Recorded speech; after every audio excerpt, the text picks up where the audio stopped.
Good morning, children. Welcome to today's social class. Children, your post-midterm exam coming soon. Okay, next Wednesday, your social science post-midterm exam. So you have to get ready for that one and prepare very well for the exam. Okay. So today already we revised the morning period we used for revising geography 4th chapter. Okay, and the evening I will give one test paper. I'll put one test paper. So ready for that one. Okay, study very well. And the history, one more chapter we have to revise. That also you have to start to study. And evening time also you have to use for that one. And study very well. Write exam very well. And get full mark. Okay, so let us start today's class. Now last video I explained about Jainism. Okay, the Tirthankaras founded, the Jains Gurus founded the Jainism. There's a 24th Tirthankara Mahavira's teachings also we discuss, and we have the Jains teachings, the Gurus teachings, that is we have to live a simple life. Okay, follow simple life, help each and everyone, honest, don't say lie or don't steal anything. Okay, give everything to others and follow ahimsa. Ahimsa means don't kill or hurt anyone, even insects. Okay, so that is about the Jainism. And today I am going to explain about the Sangha associations. Okay, already we studied in the last chapter what is Sangha. Okay, that is a group of people together living, an association. Okay, for the different purpose. So today I am going to explain about the Sanghas, the Buddhist and Jain Sanghas. Okay, the Jains and Buddhist monks and nuns, they lived together. Okay, men and women separately, and they lived together in a group that is known as Jains or Buddhist Sanghas. Okay, the groups of people, those who follow the Jainism or Buddhism, they are living in a group and that Sangha, an association. Okay, so about that today I am going to explain. So let us start our class. Okay. Okay, children, the Sangha. Okay, the Sangha was an association of those who left their homes in search of true knowledge. Okay, the Sangha was an association those who left their homes in search of true knowledge. Those who left for searching for the true knowledge, their association was known as Sanghas. Okay, both the Mahavira and the Buddha felt that only those who left their homes could gain true knowledge. They arranged for them to stay together in the Sangha, an association of those who left their homes. Okay, so both the Mahavira and the Buddha felt that only those who left their homes could gain true knowledge. Okay, those who left their home, they have to get true knowledge. Okay, they could gain true knowledge. So they arranged for them to stay together in Sangha, an association of those who left their homes. The rules made for the Buddhist Sangha were written down in book called the Vinaya Pitaka. Okay, Vinaya Pitaka. The rules made for the Buddhist Sangha were written down in book called the Vinaya Pitaka. Okay, so that is it was a rules written for the Buddhist Sanghas. Okay, the rules made for the Buddhist Sangha. Okay, then all men could join to Sangha, and the separate branches for the men and women. Okay, separate branches for the men and women. Okay, the Sangha for men, the Sangha for women. Okay, then all men could join to Sangha. The children had to take the permission of their parents and slaves, that their masters. Those who worked for the king had to take his permission, and okay, so those who need to go to Sangha, they have to take the permission. The parents, they have to take the permission to the children, and the slaves, they have to take the permission from the masters.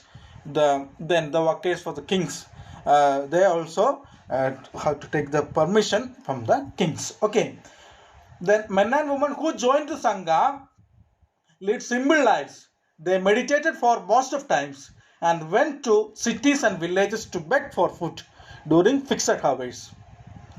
That is why they were known as bhikshus. The Prakrit word of renouncer or beggar.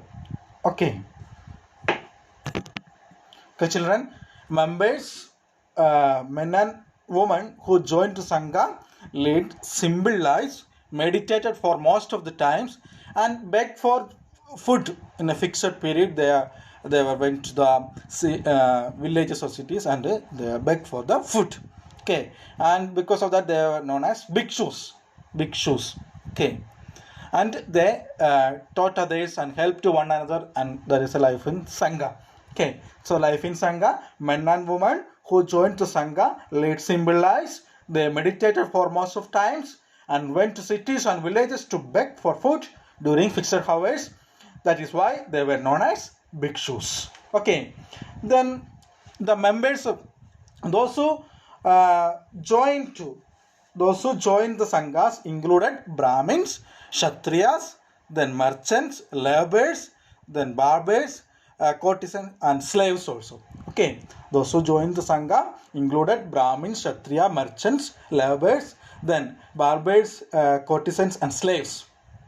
So, um, these people, they are joined to the Sanghas and they follow the Jain's teachings, the teachings of Mahavira, and they lead simple lives and follow strictly the path of ahimsa, and they taught other people, and like that life in Sangha. Okay, then about monasteries. To begin with both Jaina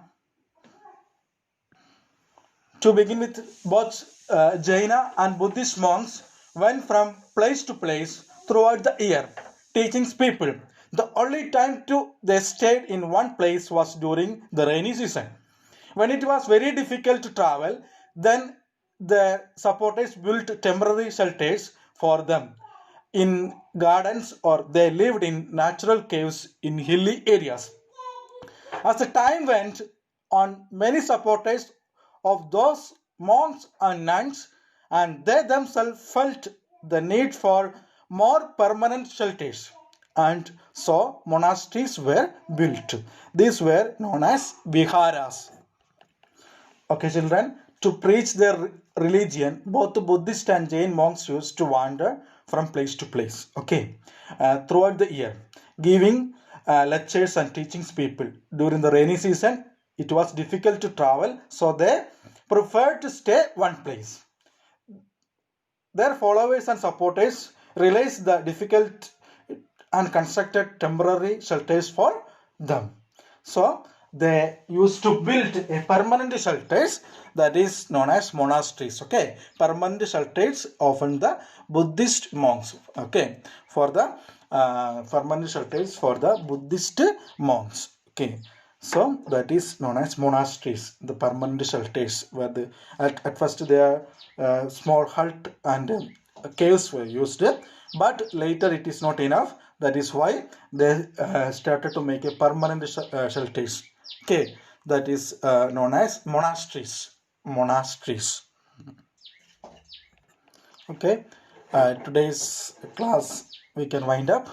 So today both the Mahavira and Buddha felt that only those who left their homes could gain true knowledge, and they arranged for them to stay together in Sangha. Okay, they arranged those who follow this Buddha or Jainism, they have to live together for searching knowledge.